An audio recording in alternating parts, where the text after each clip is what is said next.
Aloha, y'all. Daniel Aaron here, your guide to vibrant living. I help people who are torn between their spiritual lives and their physical lives to create congruence so that they can actually, here on earth in their 3D physical experience, live up to their true potential and values. And right away, you may have some question as to why is this dude sitting in the sauna with clothes on? Well, in this situation, it's better for both of us. Now, I got a question for you. How is your physical vitality? How do you feel? How much energy do you have? How is it when you wake up? Okay, that was a few questions. Now, here's a question I got a lot recently. And not even really a question, more of a comment. Right? I just finished my spring cleaning on the inside, and for me this time that consisted of a week of just liquids and then a week of just water. Meanwhile, a bunch of other protocols for cleansing out parasites and mucus plaque and blah blah blah. We don't want to go into details on that. What a lot of people said to me is, how did you do that? How did you have the discipline for that? Wow, I'm so impressed. That takes a lot of discipline. And a tiny bit and no. And for that reason, I'll tell you, I didn't start there. Where it started for me is 1998. I remember so specifically when I did my first fast. Now, I was living at Esalen Institute in Big Sur, California, right? I was newly awakened, newly on the path. I was discovering so much about my spirit life, my physical life, and I'd heard repeatedly that fasting was good for you. And it took hearing it 423 times before I decided that, okay, I'll give it a shot. Now, my goal was to do 3 days of juice fasting, right? That's it. And happened to be that I worked in the kitchen at Esalen. And it happened to be that as a vegetarian, the food, I just looked down because there was a gecko running toward me, super cute. The food that we created in that kitchen was so freaking good, so ridiculously good. Here's what I did to emotionally, and mentally get myself through that cleanse, right? And I warn you, it's sort of pathetic, and yet there's a great value in it. So the first morning came, no problem. I was charged up. I, fasted through breakfast. Lunch came, and oh my goodness, I don't remember specifically what it was, but it looked so good what we were serving for lunch. So guess what I did?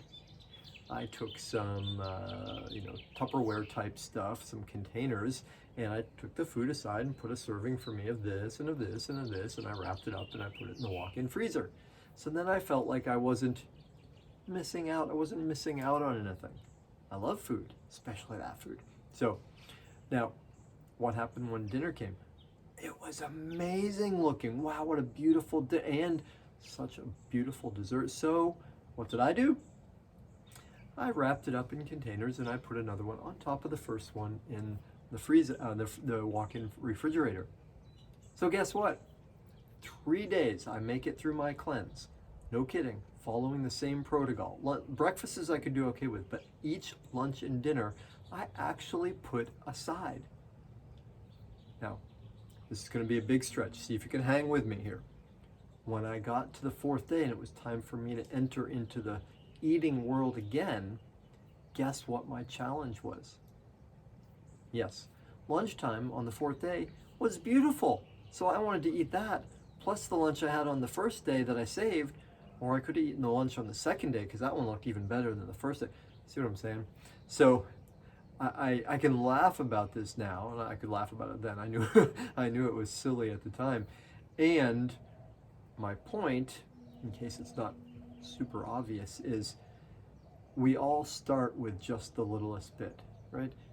And that might mean skipping a meal. That might mean going through a day on just liquids.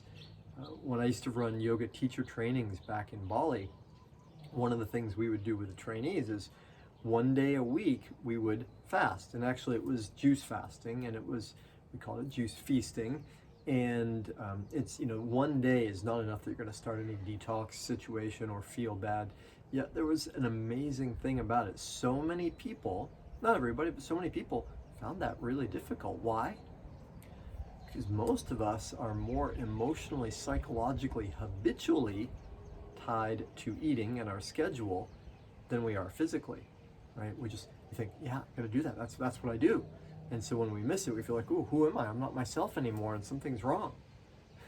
So the other little phenomenon that I'll tell you about, which was hilarious, is many, many people during that first day of fasting, including, right, before breakfast, because here's what happened. We used to do our 3-hour sadhana practice, which means, to strive practice. So it was a physical yoga practice and meditation.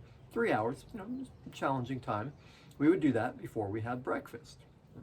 Then we would have breakfast, beautiful breakfasts. So on the day of our juice feasting, many people reported, pay attention here, the day that we started it, many people reported that they felt weak during that morning's practice.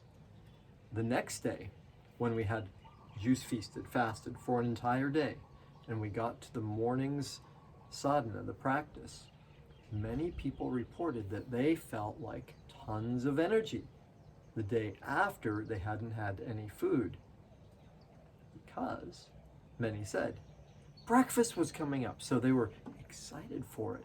So isn't that fascinating, right? Because the first day, right, when they were just beginning the fasting, nothing had actually changed. That's the same as we do every day. We're never eating before we practice. Really, really interesting. Now, my point here is certainly not to educate you about fasting. That's a whole big conversation. Fasting and cleansing, so many benefits. Highly recommend the book by Paul Bragg, The Miracle of Fasting, I think it's called, and Arnold Arendt, I think is his name, Rational Fasting. There's tons of good information out there these days on fasting. So that's beyond the scope of this. What I would love to know from you, though, is what do you feel about this? What do you think about it? Do you fast? Is that part of your routine? Is that part of your life? Are you opposed to it? Do you want to do it, although it's challenging for you? I would love to hear from you what your experience is. And with that, I'll leave it there. If you found some value or maybe even a tiny bit of entertainment in this, I would love it if you subscribe, like, share, and more than that, it helps helps me grow this community of people that are dedicated to vibrant living, and helps us spread the word. It helps us to help more people. So with that, I leave you. I hope you have a wonderful evening and live vibrantly. Aloha.